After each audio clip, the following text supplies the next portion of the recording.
Hello and नमस्कार, मैं हूं प्रशांत और ये है आपकी कंपनी अकाउंट की क्लास नंबर 14 जिसमें हम करेंगे forfeiture of share at par का एक इम्पोर्टेंट क्वेश्चन। देखिए दोस्तों, मैंने लास्ट क्लास में भी आपको forfeiture of share at par का एक सिंपल सा क्वेश्चन कराया था जिससे मैं चाहता था कि आपका कॉन्सेप्ट बिल्कुल क्लियर हो जाए, क्रिस्टल क्लियर हो जाए। फॉर फीचर ऑफ शेयर के क्वेश्चन काफी इंपॉर्टेंट माने जाते हैं और जो स्टूडेंट स्टेप वाइज इस तरीके के क्वेश्चन को सॉल्व करते हैं उन्हें आगे तक कभी भी प्रॉब्लम फेस नहीं करनी पड़ती। तो दोस्तों, आज की क्लास में हम स्टेप वाइज समझेंगे कि फॉर फीचर ऑफ शेयर को किस तरीके से सॉल्व करना है। इससे पहले मैं कंपनी अकाउंट की 13 क्लास करा चुका हूं जिसे आप मेरी डिस्क्रिप्शन लिंक पर प्लेलिस्ट में देख सकते हैं। तो दोस्तों, शुरू करते हैं आज की क्लास। मेरी क्लास शुरू करने से पहले आपसे रिक्वेस्ट है, प्लीज मेरे चैनल को सब्सक्राइब कर दीजिए, आपका 1 सेकंड का वक्त लगेगा। तो चलिए शुरू करते हैं आज की क्लास। यह है आपकी क्लास नंबर 14 और कॉन्सेप्ट नंबर 14 जिसमें हम एक क्वेश्चन करेंगे। इस क्लास में हम फॉर फीचर ऑफ शेयर का एक इंपॉर्टेंट क्वेश्चन करके दिखाएंगे। देखिए दोस्तों, मैंने लास्ट क्लास में आपको एट पार पर जो फॉर फीचर किया जाता है तो मैंने उसका बताया था, आपको एक छोटे से एग्जाम्पल के साथ सिखाया था मैंने क्या करना है। अब क्या है कि इस तरह छोटे एग्जाम्पल एग्जाम्स में नहीं आते। एग्जाम्स में जिस तरीके के क्वेश्चन आते हैं आपको पता होना चाहिए कि आप इन क्वेश्चन को किस तरीके से फेस करोगे। सबसे पहले आप किसी भी क्वेश्चन को देखेंगे कंपनी अकाउंट के तो आपको पैनिक नहीं होना है। इस तरह के क्वेश्चन सबसे ज़्यादा टाइमलाइन पर बनाए जाते हैं। जैसे ही आपको टाइमलाइन समझ में आ जाती है फिर आपको क्वेश्चन करने में कोई दिक्कत नहीं आती। स्टेप टू स्टेप क्वेश्चन अपने आप सॉल्व होता चला जाता है। ये क्वेश्चन है जिसमें एक कंपनी ने 20,000 शेयर या 20,000 शेयर को इशू किया। कंपनी ने 4 इंस्टॉलमेंट मंगवाई। अब एक एप्लीकेंट था जो 100 शेयर का पैसा नहीं दे पाया। कंपनी ने उसके शेयर को फॉरफिट किया और री इशू कर दिया। तो हम इस क्वेश्चन को किस तरीके से करेंगे? सबसे पहले आप क्वेश्चन को देख के एक टाइमलाइन बनाइए। यहाँ पे ही लिखिए कितने शेयर कंपनी इशू कर रही है, 20,000 शेयर। उसके बाद आप कंपनी की इंस्टॉलमेंट जो कंपनी कॉल्ड अप कर रही है, यानी कि कंपनी जो पब्लिक से पैसा मंगवाएगी, हम सिर्फ उसकी बात यहाँ पे करेंगे। जो कंपनी पब्लिक से पैसा नहीं मंगवा रही हम उसकी यहाँ पर बात नहीं करेंगे। कंपनी ने 3 रुपीज़ एप्लीकेशन, 3 रुपीज़ अलॉटमेंट और 2 रुपीज़ फर्स्ट कॉल के मंगवाए। तो यहाँ पे आप लिखिए 3 रुपीज़ एप्लीकेशन, 3 रुपीज़ अलॉटमेंट और 2 रुपीज़ फर्स्ट कॉल। कंपनी जब अलॉटमेंट का अमाउंट मंगवाएगी तो उसमें कंपनी 2 एंट्रीज करेगी। पहली एंट्री होगी मनी रिसीव और दूसरी एंट्री होगी मनी को शेयर कैपिटल में ट्रांसफर करने की। इसी तरीके से जब कंपनी अलॉटमेंट पर अमाउंट मंगवाती है तो सबसे पहले उस अमाउंट को ड्यू किया जाता है और उसके बाद कंपनी इस अमाउंट को रिसीव करती है पब्लिक से। इसी तरीके से फर्स्ट कॉल पे प्रोसीजर होता है। पहले अमाउंट ड्यू होता है, उसके बाद हम इस अमाउंट को पब्लिक से कॉल्ड अप कर लेते हैं, मंगवा लेते हैं। Amount receive. यहाँ पे कंपनी 20,000 शेयर को 3 रुपीज़ ईच के हिसाब से 60,000 पब्लिक से रिसीव करेगी। उसके बाद इस अमाउंट को शेयर कैपिटल में ट्रांसफर कर दिया जाएगा। अब ड्यू में कंपनी 20,000 के हिसाब से 3 रुपीज़ 60,000 शेयर कैपिटल से ड्यू कर देगी अमाउंट को और उसके बाद पब्लिक से पैसा मंगवाएगी। क्वेश्चन में लिखा है कि एक एप्लीकेंट है जिसके पास 100 शेयर है। उसने अलॉटमेंट का अमाउंट नहीं दिया और फर्स्ट कॉल का अमाउंट नहीं दिया। जब कंपनी ड्यू करती है तो उसको उम्मीद होती है कि उसके सभी शेयर होल्डर अमाउंट दे देंगे, लेकिन जब अमाउंट रिसीव करने की बात आती है तब कंपनी को पता चलता है कि उसके पास नेट कितना पैसा आया, कौन ऐसे शेयर होल्डर है जिन्होंने पैसा नहीं दिया। जैसे ही एप्लीकेंट ने पैसा 100 शेयर पर नहीं दिया तो कंपनी के पास 20,000 में से 100 शेयर का पैसा अलॉटमेंट पर नहीं आया, जिसको 2 रुपीज़ के हिसाब से हम कैलकुलेट करेंगे तो ये अमाउंट बनेगा 59,700। इसी तरीके से कंपनी अमाउंट को ड्यू करेगी 20,000 इंटू 2, लेकिन जब अमाउंट रिसीव करने की बात आएगी तो कंपनी को नेट अमाउंट से ही एंट्री करनी पड़ेगी। एक एप्लीकेंट जो ऑलरेडी अलॉटमेंट का पैसा नहीं दिया, उसने कॉल का भी पैसा नहीं दिया, तो 20,000 में से माइनस कर देंगे 100 इंटू 2, 39,800। तो दोस्तों, यहाँ पे आपका आधा क्वेश्चन हो चुका है। अब एप्लीकेशन की एंट्रीज बनाइए पहले मनी रिसीव की, फिर मनी ट्रांसफर की, हम यहाँ पे उसकी एंट्री लिखेंगे। पहली एंट्री करेंगे bank account debit to share application account 60,000 से हम इस एंट्री को कंप्लीट करेंगे। बीइंग एप्लीकेशन मनी रिसीव, आपको पता होना चाहिए कि आपका अमाउंट कहाँ से आ रहा है, आपकी प्रेजेंटेशन से आपके अमाउंट कंबाइन होने चाहिए। अब हम ट्रांसफर की एंट्री करेंगे, share application account debit to share capital account being application money transfer.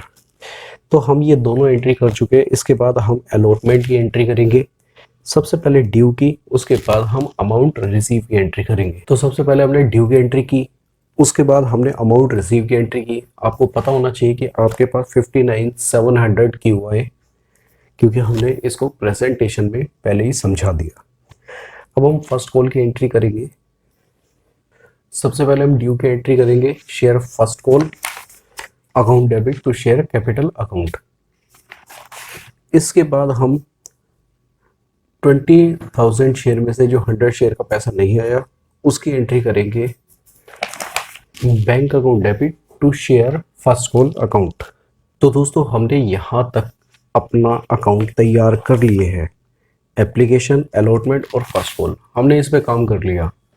अब एक शेयर होल्डर ऐसा था जिसने 100 शेयर्स पर अलॉटमेंट और फर्स्ट कॉल का अमाउंट नहीं दिया।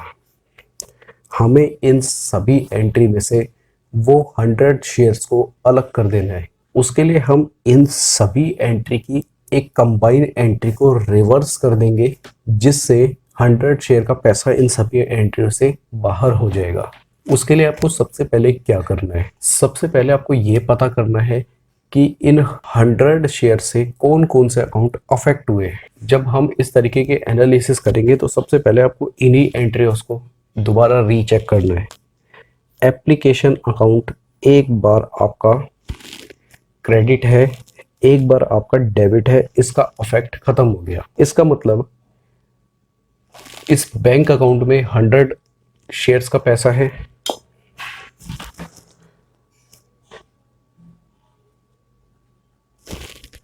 यहां हम लिख देंगे बैंक अकाउंट। इसमें 100 शेयर के 3 रुपीज है। इन 100 शेयर पर एप्लीकेशन मांगा गया था, अलॉटमेंट मांगा गया था, फर्स्ट कॉल मांगा गया था। 100 रुपये 3 रुपीज के हिसाब से पेड किए। अलॉटमेंट पर 100 रुपये 3 रुपीज के हिसाब से नॉट पेड, और 100 रुपये के हिसाब से फर्स्ट कॉल नॉट पेड। इस तरीके से एक टाइम लाइन बनाइए, एंट्रीज को चेक कीजिए। सबसे पहले आप एंट्रीज को हल्का कीजिए। एप्लीकेशन एक बार क्रेडिट है, एक बार डेबिट है।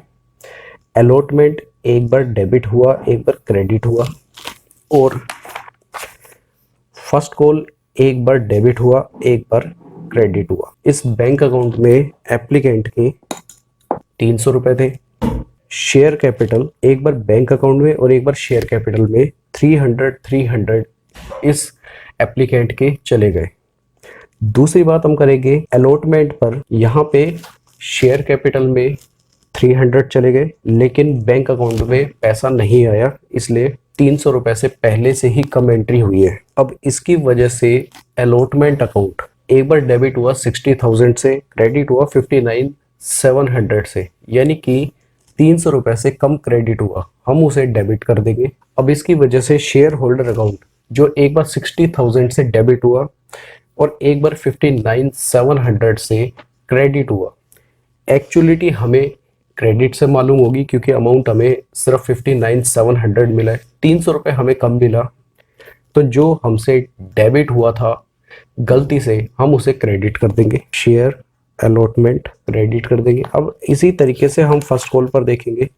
हमने फर्स्ट कॉल पर 40,000 से ड्यू कर दिया, लेकिन हमें अमाउंट मिला 39,800। 200 से हमारा फर्स्ट कॉल अकाउंट कम क्रेडिट हुआ, तो यानी कि जो हमसे एक्स्ट्रा डेबिट हो गया हम उसे भी क्रेडिट करके इस एंट्री को बिल्कुल बैलेंस में ले आएंगे। शेयर फर्स्ट कॉल 300 क्रेडिट कर दीजिए। बैंक अकाउंट शेयर कैपिटल, तो अब तक हमने जो भी एंट्रीज की उससे हमने ये कंक्लूजन निकाला कि क्लाइंट एप्लीकेंट ने 300 रुपये बैंक में डाले थे, जिसे हम डेबिट से वापस क्रेडिट कर देंगे और अकाउंट बन जाएगा for future account. For future account हम इसलिए बनाएंगे क्योंकि हम एप्लीकेंट को उसका पैसा वापस नहीं लौटाएंगे, उसकी बजाय हम उसके सारे के सारे शेयर को जब्त कर लेंगे।